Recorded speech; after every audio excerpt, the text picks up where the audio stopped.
Isn't it interesting how life always seems to turn our direction? In this sense. In the sense of body language or body English and projection.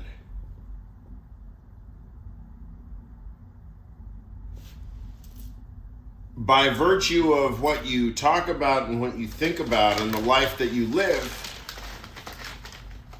you do tend to project that. So in the roughly crude sense, we like to criticize people for projecting when they are hostile and critical and say, oh, that person is so sinister, they're so evil. And the question, oh, well, are you projecting, would not be unfamiliar.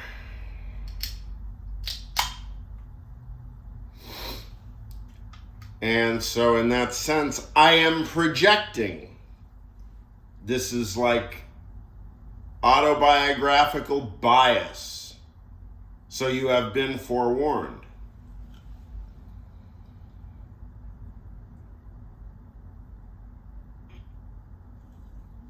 Now, this is interesting stuff. Red Bull, it's got a lot of niacin in it. Not enough to make your head burn up though. B6, pantothenic acid, 50%. B6, they overload, 250% of daily recommended. And B12, 80%. So why do they want to give 80% of the B12, but 250% of the B6 and 50% of the pantothenic acid? Is that a calculus based on what the expected diet is? So then what accounts for the 250%?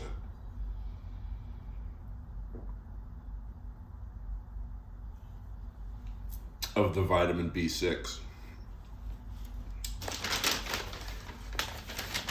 Okay.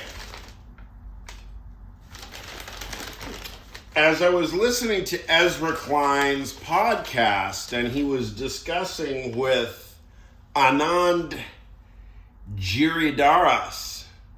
It's a long name, and I'm probably mispronouncing it, but that's the name of a Carnatic Kriti.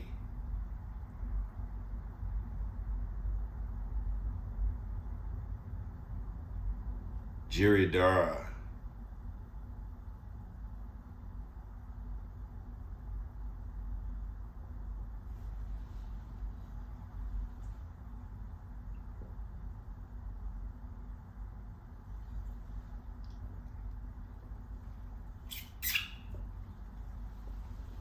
Anyway, they were really going into some detail about Epstein related and what is the depths. And they're talking about the attorney that works for Goldman Sachs who is still employed there now. And so that there are people such as that individual at Goldman Sachs who are playing a kind of passive bystander card. What, who me? Who me? I didn't know anything, and etc. But they are both, the journalists seem to be arguing that. And now I will speak as a philosopher, the vague boundary in the sense of the Sorites paradox between wrongdoing here and the actual universal elements of a culture, no matter how sparsely distributed, nevertheless universal.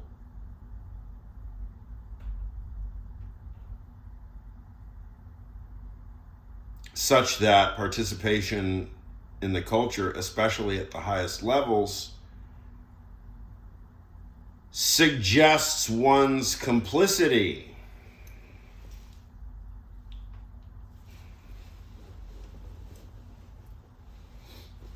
Let us suppose now that there is an individual, hypothetically, who lives a moral life. A space moral. This individual may or may not be religious. They may or may not be married with children. They may or may not have some particular sexual orientation or other. However, this person lives a moral life.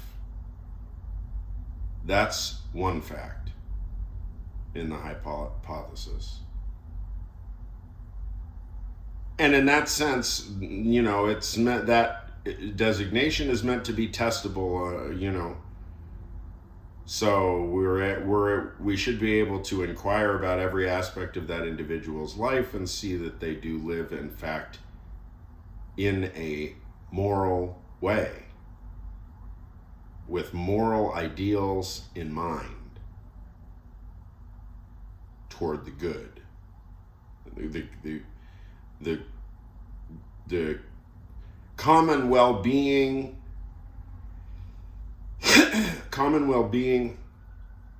benevolence toward friends and enemies, etc.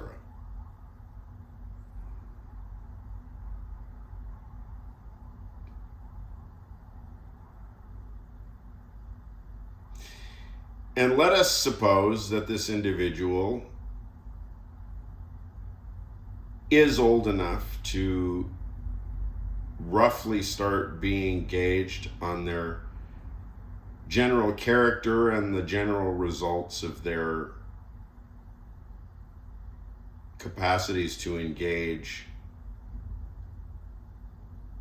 in life, given the tools that they've been given and the station they've been given in life.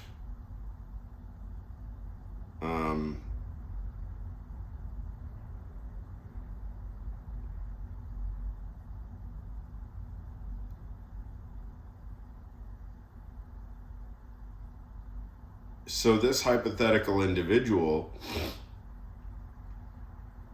has an objectively ideal and measurable morality they themselves hold themselves to, and that's already telling us a bit shortcut about the whole theory, is that the person themselves is willing to articulate a fairly detailed moral system and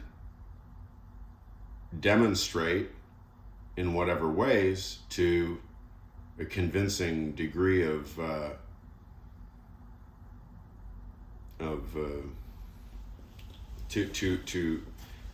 compelling enough degree of evidence the truth of the matter.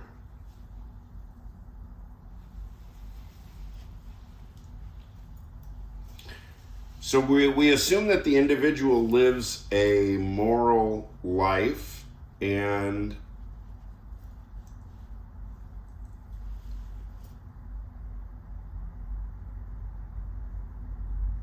let's also assume that the individual has no designs on fame or fortune. Let's say they're retired. They have no designs or on fame or fortune, they prefer to remain private and anonymous.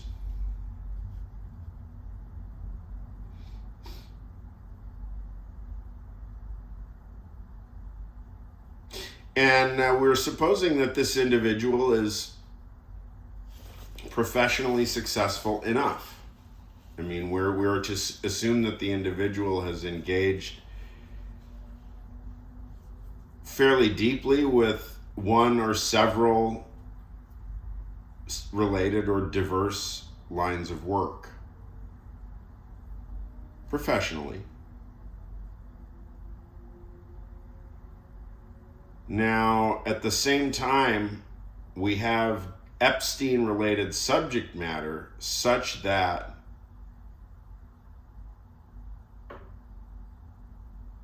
moral deliberation and judgment is supplanted by social calculus, the supposed stock price of this or that individual in high society.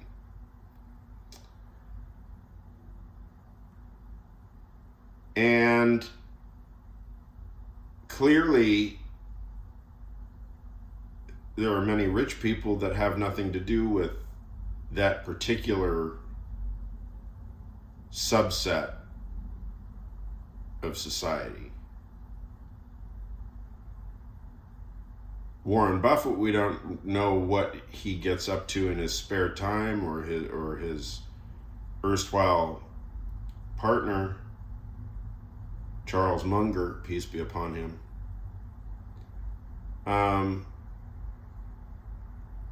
I know enough about them both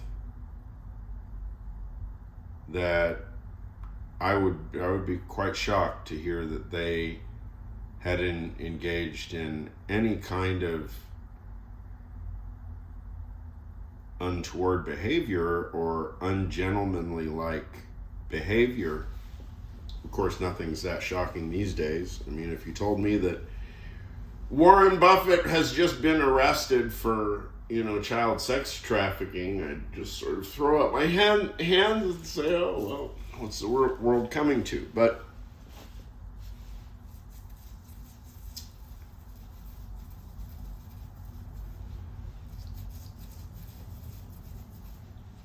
most broadly, I'm trying to describe the fact that one can be quite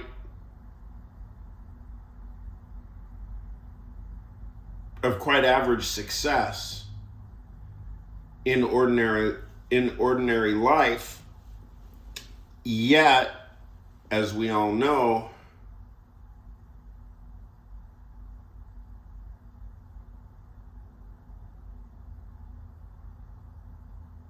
earning or stumbling into a position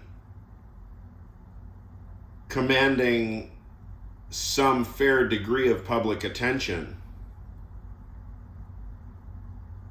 is much more an art than a science, and probably quite a bit of luck is related, to the point that it may even be, 80-20 luck versus art. Finding oneself in a position where one can command attention. I mean, we're very familiar with it in philosophy. Certain philosophers become wildly famous during their lifetime. Say, Kant, Derrida, Foucault. There's others like Frege and Nietzsche. They literally suffer in solitude and misery their entire lives.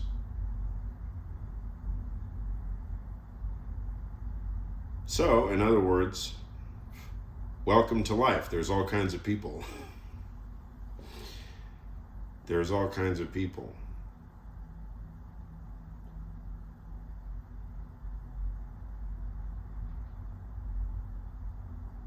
But we're trying to diagnose if we're talking about a secret cabal or a not so secret cabal or a not so Kabbalistic, not so cabal-like and not so secret non-cabal of, desperate and pathetic sort of pederasts and awkward people, so awkward in their nerddom, viz. Bill Gates and Lawrence Summers, like, boy, that's like, they're like, who was it? Balki and Kosin Lari. They're like the Balki and Kosin Lari of pederasty.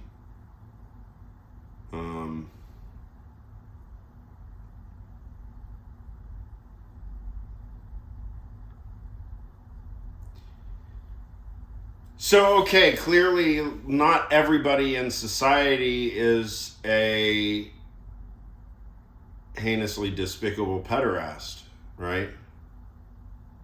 However, but everybody in the society perpetuates the culture. And then if you're a thought leader, like Noam Chomsky and people that Epstein knows or knew, if you're a thought leader, then you have some, you're directly perpetuating all kinds of nefarious behaviors. So we look at me and say, what? Were you born yesterday, Dimitri? Welcome to the world of, power and reality. Well, no, that's beside the point. I mean, we know that. Rather, the question is, to what degree does the average person care? Does the average person see the relevance to their own selves, and do they react to it in a antagonistic way? Or does it not register at all? So, for example, the question about abstract, the abstract democratic and open structure of the U.S. government and society gets a certain amount of attention, but the Epstein stuff is much more easily comprehensible and intuitable, probably to the layperson. It's very sensationalistic. It's straightforwardly understandable. It requires no, multi-phase, multi-step, abstract conceptual reasoning, judgment, or interpretation. It's just very, very straightforward.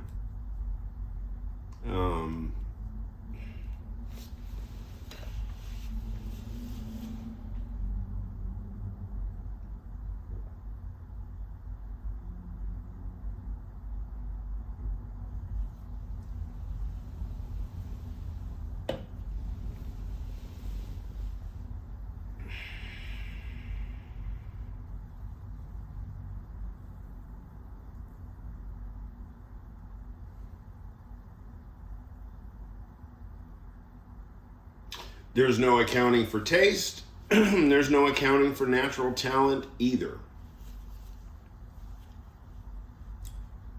And questions about access, power, control, authority, all of these are massively in play at the highest levels of society and culture, because there's a lot of gaps. There's gaps of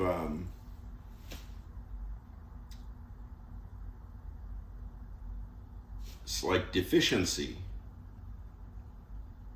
in all the players. So consider like a high-powered mover and shaker of society in New York society. And let's say they know several people like Jeffrey Epstein, And so this person, let's say this individual is like, they're reasonably well known and they're reasonably, they're rich. Not wildly rich, just a person in the social scene in New York City.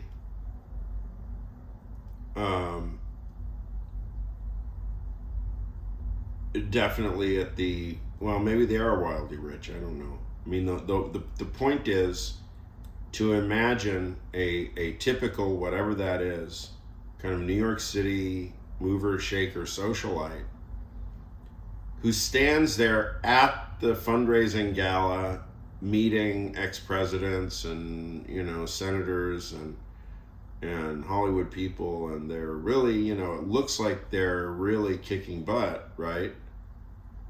But then in their, most intimate, their most intimate sort of transparent truth of their own self, I wouldn't be surprised if the degree of their ambition at those highest levels also corresponds to a kind of generator of void. It's like a void generator or something, of lack. Like, oh, I don't have it. I don't have something. So it's like greed. You're greed. You feel greed because you just don't have what? An object or an experience of risk and danger associating with attempting to acquire an object. I think that that's more closely aligned with the notion of greed. Is there's always a challenge. There's always a barrier to overcome in acquiring more wealth. And wealth is just kind of like the universal measure. So for a person that just wants pure kind of platonic ambition to be measured, money, I guess, measures it reasonably well. If you are experiencing ambition in a platonically pure sense, that it's just like ambition as such, not toward any particular goal, not ambition toward an end, but ambition has like become the end, I guess.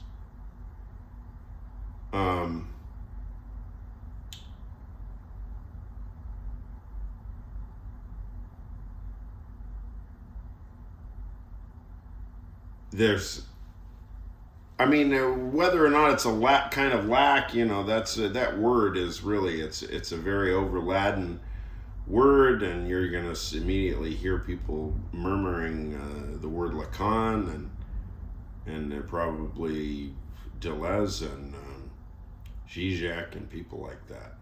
So, okay. Yeah, there's stuff to be discussed there. Is it a lack? But I only use the term in the weakest sense just to kind of roughly indicate which phenomenology corresponds to which type of experience. And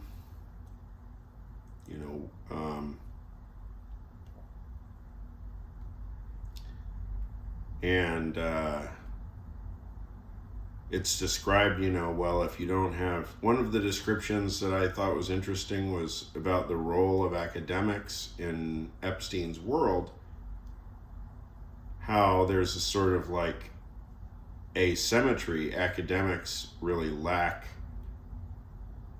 access to funding. And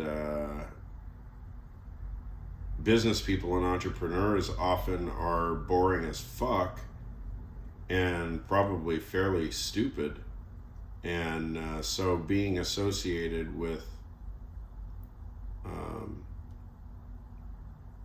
smartasses like Noam Chomsky, I guess, is something that it's a kind of lack at the highest levels, we can imagine that certain people Steve Bannon wants to be associated with because of the feeling of a kind of lack or what's the buzzword? Insecurity. And Noam Chomsky feels insecure about, I don't know, that he doesn't make money or that it's when he's around rich and powerful people, it's just doesn't really look that cool to be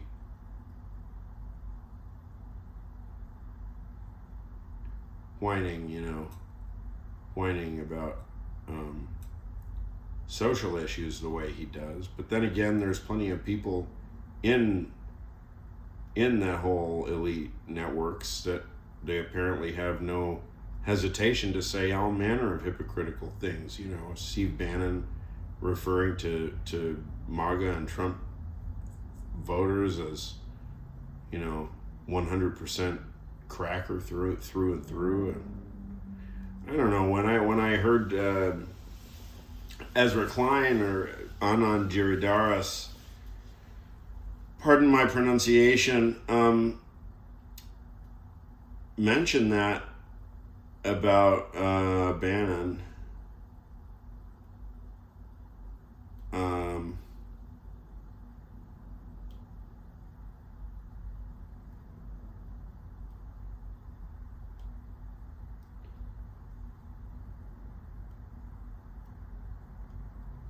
Anyway, I'm running out of gas here.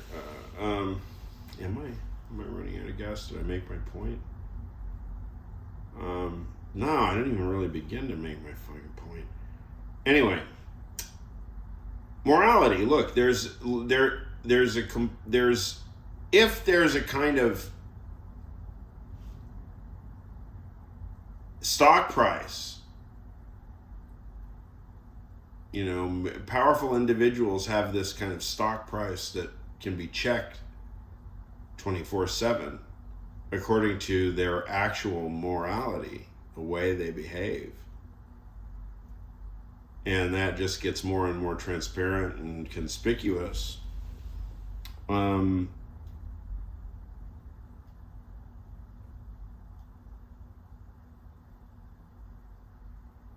That seems like a plausible offset.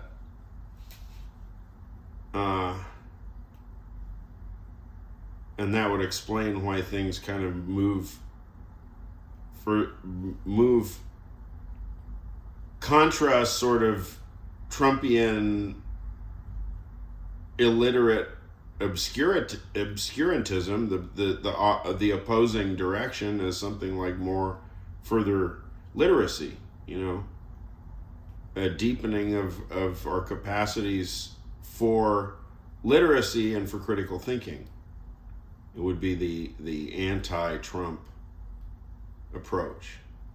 And the anti-Trump approach, insofar that if we're finding ourselves coextensive with classical learning, classical learning and mathematics and history and the whole ball of wax, then I really don't know what ground anybody could stand on who would oppose that, because the sensible thing would be for somebody to show up and immediately start cutting into the ground that I claim has already been conceded, uncontested, to, at the very least, myself.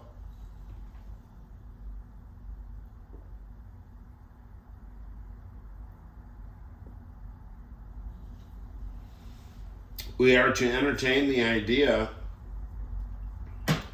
that if there is a moral man with a loud voice who says morality loudly, consistently, parousia, month over month, year over year, And if that voice finds quite shallow limits in terms of its take-up, whether interpersonally or in the small group setting, or in the international setting of, let's say, publishing, and, how much ever exposure does this or that object of creative life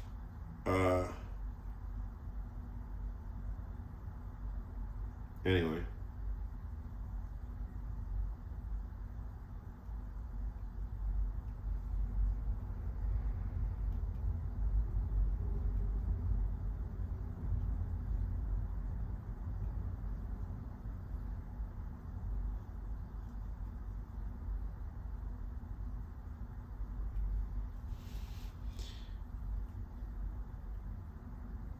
We look at the highest levels of thought leadership and we just see, oh, look at this person, look at that person. This other person. Oh yeah, what heinous, embarrassing, shameful thing did that new person on the scene do? I mean, how is it possible that our leadership of the society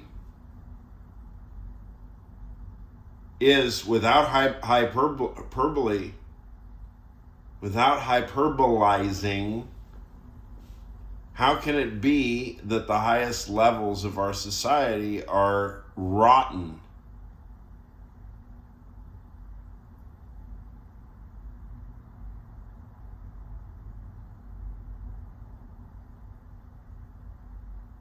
Spineless.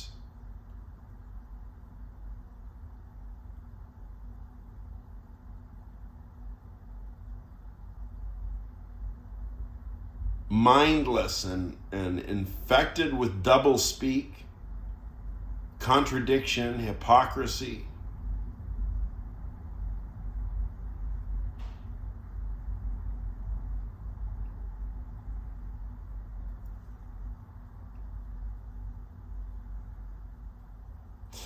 The society turns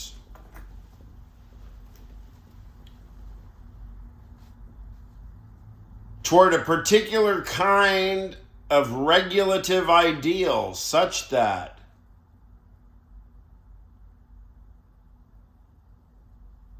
if we want to regulate and limit the possibility of crooked financial dealings, the work that the SEC is involved in, the Securities and Exchange Commission is involved in, high-level financial fraud and crime, Wall Street. There are related questions about, to regulate or to deregulate. We are in a conspicuously deregulatory kind of regime. Or should we just say anarchic? Anarchic in spirit, low regulation,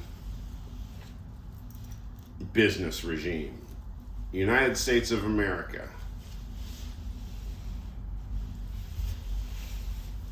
Well, I guess it's always been this way, and it might just be so much more pleonastic hot air that we have ideals. Why have ideals if all they're worth is pleonastic hot air? Well, I'll suggest that post-Epstein, post-Trump, post all of this bullshit with epistemic crisis, I think we will find that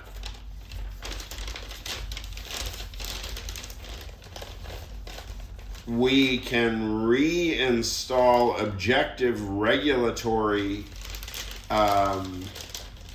mores and ethos plural,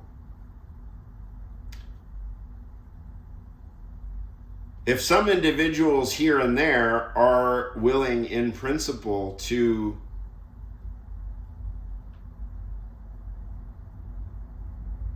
hold their own lives to unrelenting transparency and objectivity for the historical record and for retroactive scrutiny of the matters, the sentences, the histories, etc.,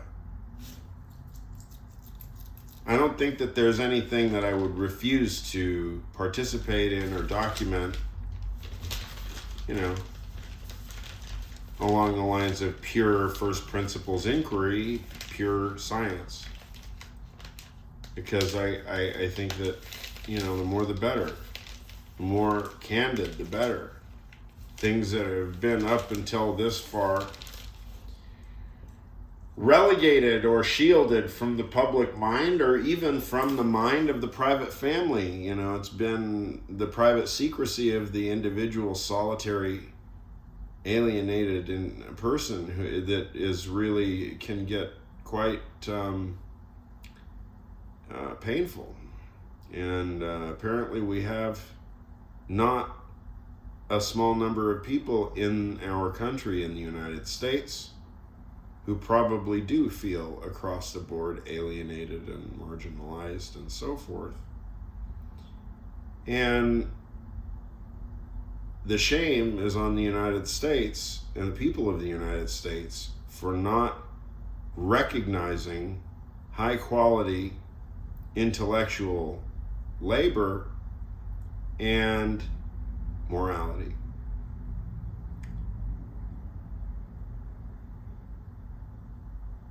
The Securities and Exchange Commission cannot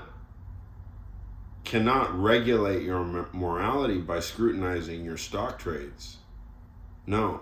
Your board of directors has to hold you to whatever the morality is. And so by suggestion, then, if you actually want to be CEO, you have to be willing to swear on your favorite thing and say, I swear to bind myself to this set of principles, and if you think any of it's wrong or misled, please point it out to me. Maybe we have an argument on our hands. And it's probably going to have to go for if you want to be a thought leader in our society, you're going to have plenty of people like me who are perfectly willing to discuss literally everything about their personal life and everything about their personal history within reason, according to the discretion, protecting the identities of people who do not want to be associated and so forth. But if I'm willing, as I am, to talk about shameful experiences of when I was masturbating and my mother walked in on me, or when I stole a semi-pornographic magazine from a small bodega corner store when I was a child, when I was in Greece. And I almost got caught. And there were almost physiological events involved. Me like losing control of my physiological responses at the prospect of getting caught stealing a pornographic or semi-pornographic. Inside it wasn't pornographic because it was just text. It was in a foreign language too. There were tits on the cover, so I'll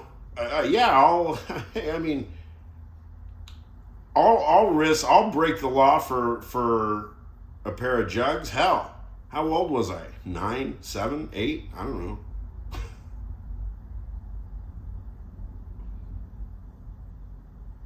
So, and I'm nobody. So what about thought leaders? How is that person still working at Goldman Sachs? What about her sex life? Is that person part of a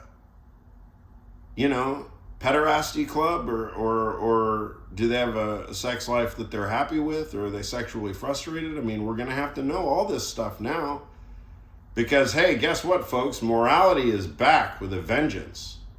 Not by dogmatism, not by coercion, but by good faith and voluntarism. If you volunteer, see, up until now, being at the top of society meant you were getting away with something, or you were really talented, or, you're just damn special. Now, you know what? Probably it becomes a burden. So now, like, if you're a thought leader of society, you're a billionaire and stuff, you feel like Governor Jerry Brown. It's a thankless job because your whole life is open for moral scrutiny all the time. That's what we're going to have to demand of thought leaders, because when you hear me keep using the term thought leaders, and I mean it in very harsh, sarcastic, ironic terms.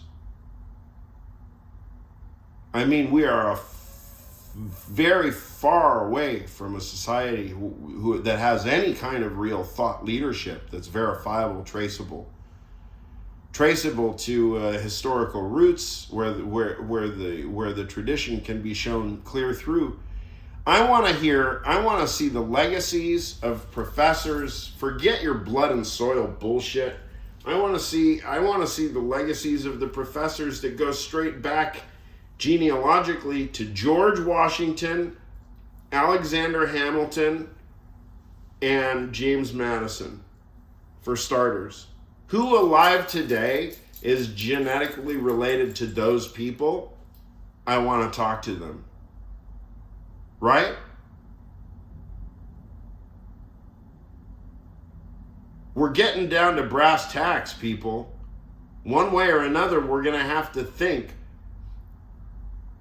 mathematico, semantico, syntactic, philosophical, game theoretic, probabilistic, epistemological, metaphysical. What words am I leaving out? Quantum theoretic? Yeah, why not?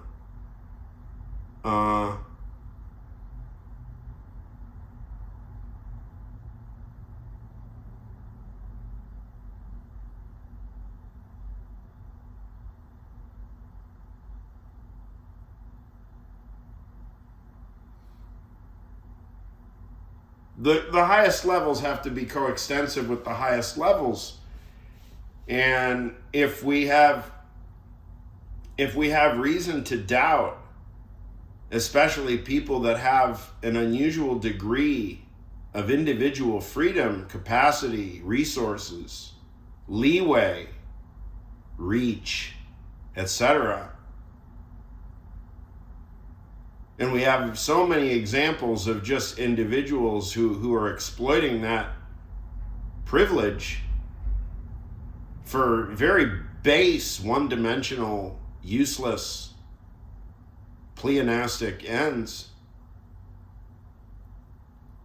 I just don't see how any solution to the problem does not involve at least several generations. That means roughly 40 years or whatever, of like putting our celebrities and thought leaders under an extraordinary degree of objective scrutiny, not tabloid scrutiny. I mean that those individuals are going to have to volunteer a pretty fair degree of ruthless openness and scrutiny about the deepest personal details of their lives, because it's directly and immediately implicated in socio-political power.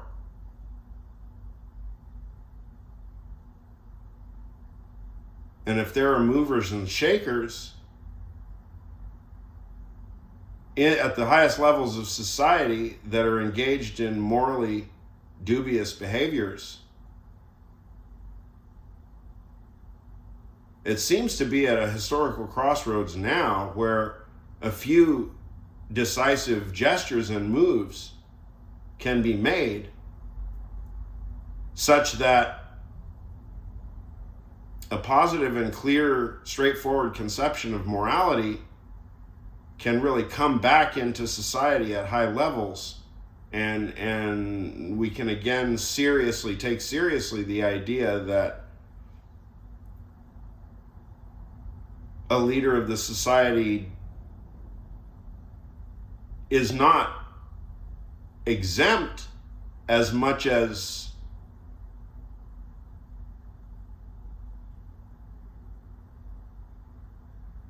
extra exposed, extra non-exempt. Why wouldn't it be that way anyway? I mean, you know, you look at certain thought leaders, like if you look at, I don't know, I don't want to say anything political, but I don't know, there are certain people that we have models of who really take, I don't know, Buffett's probably a pretty good example. You know, he was just really always into the conceptual and the experimental aspects of business, and we know a lot about his history and personal life, although we don't know actually very much about his personal life. We only know about the glamorous history. So yeah, I want to hear the dirty details of Warren Buffett's life. I want to know about his sexual frustrations and stuff. Absolutely. That's what I'm talking about. That's what's missing. What's missing is an answer to the question of whether or not Warren Buffett is the worst pederast of them all, right? We want to know, and we deserve to know. Justice demands it.